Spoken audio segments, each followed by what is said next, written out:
যত খুশি আছে সকল খুশিকে যদি একত্রিত করা হয়, সকল খুশি বা আনন্দকে যদি একত্রিত করা হয়, আর নবীর ওয়াক্তে ওয়ালাদাতকে যদি একত্রিত করা হয়, হাজার গুণে নবীর ওয়াক্তে ওয়ালাদাতের খুশি বাড়ি হয়ে যাবে। বড় করে বলেন সুবহানাল্লাহ। এই মর্যাদা কে দিয়েছে? আল্লাহ।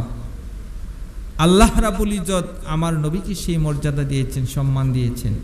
কেন দিয়েছেন? সেটার কারণ হলো যে আল্লাহ রাব্বুল ইজ্জত এই পৃথিবীর জমিনকেও সৃষ্টি করতেন না।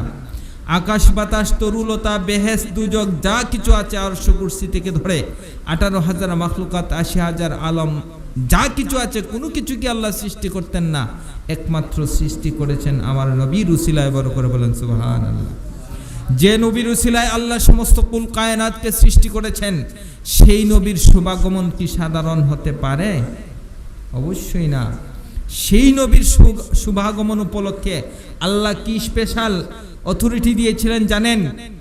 আল্লাহ রাসূল সাল্লাল্লাহু আলাইহি ওয়াসাল্লাম যখন পৃথিবীতে আগমন করেছিলেন, ওই দিন ওই মুহূর্তে আল্লাহ রাব্বুল আলামিন এই পৃথিবীর জমিনে আল্লাহর হুকুমে যারা একমাত্র আল্লাহর ইবাদতে মগ্ন থাকে, ওই সমস্ত জমাটবদ্ধ ফেরেশতাদেরকে ঘোষণা দিয়েছিলেন, হে আমার ফেরেশতারা, তোমাদেরকে আমি শিডিউল করে দিয়েছি যে আমার নবীর ওয়াক্তে ওয়ালাদতকে স্বাগত জানানোর জন্য প্রত্যেক দিন ফজরের নামাজের পরে 70,000 ফেরেশতা এসে আমার নবীকে আহলান সাহলান এবং নবীর উপর দুরূদ পড়বে। বড় করে বলেন সুবহানাল্লাহ। একদল ফেরেশতা ফজরে আর আরেক দল ফেরেশতা হচ্ছে আসরে। যে দলটি হচ্ছে মানে 70,000 ফেরেশতা আবার আসরের সময় এসে আল্লাহ রাসূল সাল্লাল্লাহু আলাইহি ওয়াসাল্লামকে সালাম জানায়। রওদা শরীফে এসে রাসূল সাল্লাল্লাহু আলাইহি ওয়াসাল্লাম এর জিয়ারত করে সাক্ষাৎ করে। কেন? যে নবী ছিলেন রাহমাতুল লিল আলামিন। যে ফেরেশতা একবার আসে, ওই ফেরেশতা কিয়ামত পর্যন্ত আর দ্বিতীয়বার রওজা শরীফে আসার সুযোগ আল্লাহ দেন নাই। একমাত্র একবার দিয়েছেন ফেরেশতাকে, যে রাসূলের দিদার নেওয়ার জন্য। তো যারা আল্লাহর ফেরেশতা, যাদের কোনো পাপ নাই, যাদের কোনো বিচার নাই, যাদের কোনো সংসার নাই, যাদের কোনো জীবন নাই, যাদের একমাত্র কাজ হচ্ছে আল্লাহর ইবাদত বন্দেগী করা, আর ওই সমস্ত ফেরেশতা যারা আল্লাহ পাকের পক্ষ থেকে নূর, এবং ওই নূরের ফেরেশতাদেরকে আমার নবীকে সালাম বা সম্মান জানানোর জন্য যদি ওই অথরিটি দিয়ে পৃথিবীর জমিনে প্রেরণ করতে পারেন, সেই অথরিটি নিয়ে আমাদের নবীকে মিলাদুন নবী আমরা সালাম দিতে যাই, পারি কি পারি না বলেন? অবশ্যই পারি। তো আমাদের মধ্য থেকে যারা রাসূল পাকের মিলাদকে পালন করতে চায় না, রাসূল পাক সাল্লাল্লাহু আলাইহি ওয়াসাল্লামের জন্ম বৃত্তান্ত আলোচনা করতে চায় না, রাসূলকে যারা হেয় করে, ওই সমস্ত ব্যক্তিরা কখনো নিজেরা নিজেদেরকে ঈমানদার বলে দাবি করতে পারে, আমি সেটা মনে করি না। মুহতারাম হাজিরিন, আমি যে কথাটি বলতে চাই, আল্লাহ রাসূল সাল্লাল্লাহু আলাইহি ওয়াসাল্লামকে পৃথিবীর জমিনে আল্লাহ প্রেরণ করেছেন রহমত হিসেবে। যে ওয়াজ সব সময় হুজুররা করেন, আল্লাহ বলছেন যে কুল বিফাদলিল্লাহি ওয়া বিযালিকা ওয়া বিরাহমাতিহি ফাবিযালিকা ফালিয়াফরাহ। যে আল্লাহ রাব্বুল ইজ্জত আল্লাহর রহমত হিসেবে দুনিয়ার জমিনে আল্লাহ রাসূলকে প্রেরণ করেছেন আমরা যদি বলি, তাহলে আমার প্রশ্ন হলো যে এই রহমত পাওয়ার পরে যদি আমরা নিজেরা ধন্য হই, রহমতের জন্য যদি আমরা সর্বাবস্থায় আল্লাহর কাছে আবদার করি, আর ওই রহমতকে পেয়ে যদি আমরা খুশি না করি, তাহলে আমরা সত্যিকার অর্থে আল্লাহর হক্কানি বা প্রকৃত বান্দা কি না, সেটা আমার প্রশ্ন রইল। যারা আল্লাহ রাসূলের মিলাদকে অস্বীকার করে বা পালন করতে চায় না। আমি যে কথাটি বলতে চাই, রাসূল সাল্লাল্লাহু আলাইহি ওয়াসাল্লামের মিলাদের সম্মান জানানোর জন্য আল্লাহ রাব্বুল ইজ্জত তিনি এই পৃথিবীর জমিনে স্বয়ং আল্লাহ ঘোষণা দিয়েছিলেন যে হে পৃথিবী, তুমি কি জানো এই পৃথিবী তোমাকে যে আমি ধন্য করেছি কিসের জন্য? পৃথিবী জবাব দিয়েছিল, হে আল্লাহ, আল্লাহু আলাম, তুমিই ভালো জানো। আল্লাহ বলেছেন, এই পৃথিবী, এই সাগর, এই পাহাড় পর্বত যা কিছু আছে সব কিছুকে আমি তোমাদের জন্য আমি আমার নবীকে রহমত হিসেবে প্রেরণ করেছি, আর নবীর রহমতের ধন্যে তোমরা সবাই পৃথিবীর জমিনে কিয়ামত পর্যন্ত একেবারে ধন্য হয়ে থাকবে। বড় করে বলেন সুবহানাল্লাহ। তো মুহতারাম হাজিরিন, আল্লাহ রাসূল সাল্লাল্লাহু আলাইহি ওয়াসাল্লামের মিলাদুন নবী উদযাপন যারা করবে, ওই সমস্ত ব্যক্তিরা কাল কিয়ামতের ময়দানে আল্লাহ রাসূলের সুপারিশ প্রাপ্ত হবে। বড় করে বলেন সুবহানাল্লাহ। অসংখ্য হাদিস আছে। আবু আমের রাদিয়াল্লাহু তাআলা আনহু তিনি তার ঘরের মাঝে পরিবার পরিজনদেরকে নিয়ে রাসূল পাকের মিলাদুন নবীর দিন তিনি আলোচনা করছিলেন। এমত অবস্থায় রাসূল পাক ঘরে গেলেন।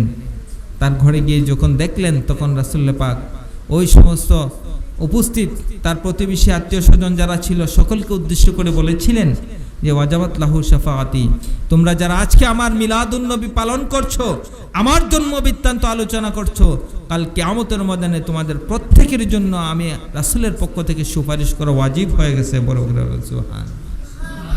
তো যে মিলাদুন নবী পালনের জন্য রাসূল পাকের পক্ষ থেকে সুপারিশ ওয়াজিব হয়ে যায়, সেই মিলাদুন নবী আমরা পালন করতে চাই কি চাই না? সবাই বলেন চাই কি চাই না? অবশ্যই চাই। আজ গাউসিয়া করিমিয়া খানকা শরীফ লক্ষ্মীপুর দরবার শরীফের আমরা যারা উপস্থিত হয়েছি, যারা আলোচনা শুনছি বা অত্র এলাকায় যারা শুনতেছেন, তারা কি অন্ততপক্ষে আল্লাহ পাকের রহমতের ছায়ার তলে অধিষ্ঠিত হচ্ছেন না? অবশ্যই।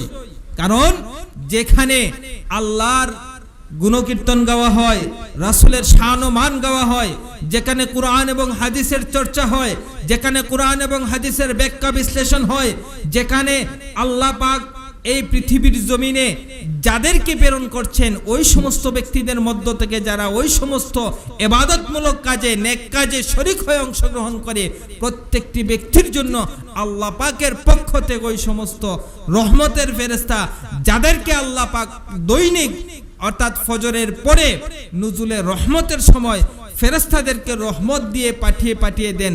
প্রত্যেকটি ফেরেশতারা এসে ওই সমস্ত ব্যক্তিদের ঘরে এসে তাদের রিজিকের সামনে এসে আল্লাহ পাকের পক্ষ থেকে ওই রহমতগুলা বন্টন করতে থাকে। বড় করে বলেন সুবহানাল্লাহ।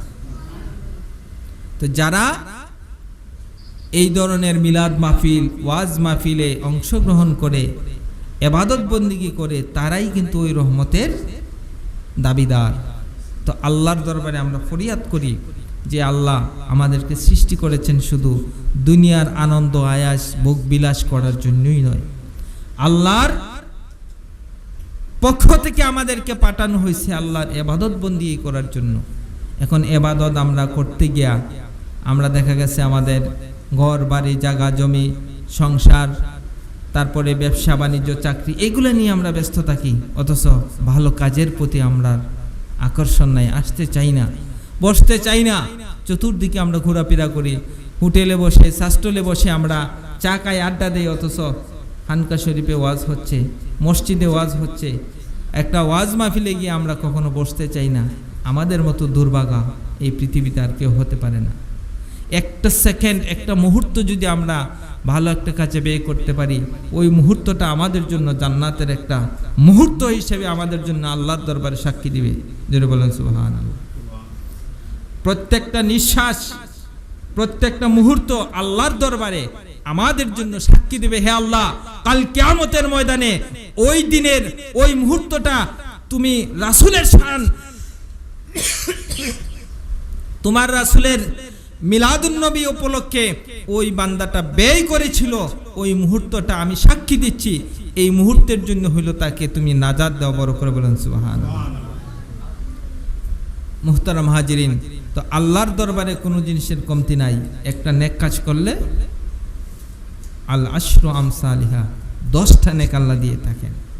আপনি একটা মুহূর্ত ব্যয় করবেন, ওই এক মুহূর্তের জন্য 10টা মুহূর্ত আপনার রহমতের ছায়ার তলে আপনি অধিষ্ঠিত হবেন। 10টা নেক আপনার আমলে বকশিস হবে, 10টা জান্নাতের দরজা আপনার জন্য বুলন্দ হয়ে যাবে। এই জন্য আমরা সবাই সর্বাবস্থায় ভালো কাজে থাকতে চাই কি চাই না? সবাই একটু বলি, আমরা মিলাদুন নবীর মাহফিলে অংশগ্রহণ করতে চাই কি চাই না? আমরা রাসূল পাক সাল্লাল্লাহু আলাইহি সাল্লামের মিলাদকে ভালোবাসতে চাই কি চাই না? আমরা যারা আছি সবাই আহলে সুন্নাত ওয়াল জামাতের ছায়াতলে থাকতে চাই কি চাই না? আল্লাহর দরবারে সর্ব অবস্থায় আমরা ফরিয়াদ করি, আল্লাহ পাক আমাদেরকে এই পৃথিবীর জমিনে আমাদের সবচেয়ে বড় যে দৌলত ঈমান, এই ঈমানটা যেন পৃথিবীতে আমরা যতদিন থাকি ততদিন পর্যন্ত যেন অটুট রেখে দুনিয়াতে চলতে পারি। শেষ নিঃশ্বাসটা পর্যন্ত যেন আল্লাহ আমাদেরকে ঈমানের সাথে রাখে এবং ঈমানের সাথে খাতেমা বিল খায়ের করেন, সেই আহ্বান রেখে এবং আমরা যারা আজকে উপস্থিত হয়েছি আমাদের প্রত্যেকের জন্য আল্লাহ পাক মাফ করেন। আমাদের পরিবার পরিজন সহ আমাদের ছেলে মেয়ে আত্মীয় স্বজন যারা আছেন, বিশেষ করে আমাদের জিন্দা মাই বাবা চাচা চাচি সহ অত্র এলাকার যারা আছেন তাদের প্রত্যেকের জন্য আল্লাহ মাফ করেন এবং আমাদের সকল মুর্দেগান যারা কবরস্থ হয়ে গেছেন তাদের প্রত্যেকের জন্য আল্লাহ নাজাত দান করেন। সেই আহ্বান রেখে আমার সংক্ষিপ্ত আলোচনা শেষ করছি। ওয়াখিরি দাওয়ানা আনিল হামদুলিল্লাহি রাব্বিল আলামিন। আসসালামু আলাইকুম ওয়া রাহমাতুল্লাহি ওয়া বারাকাতুহু।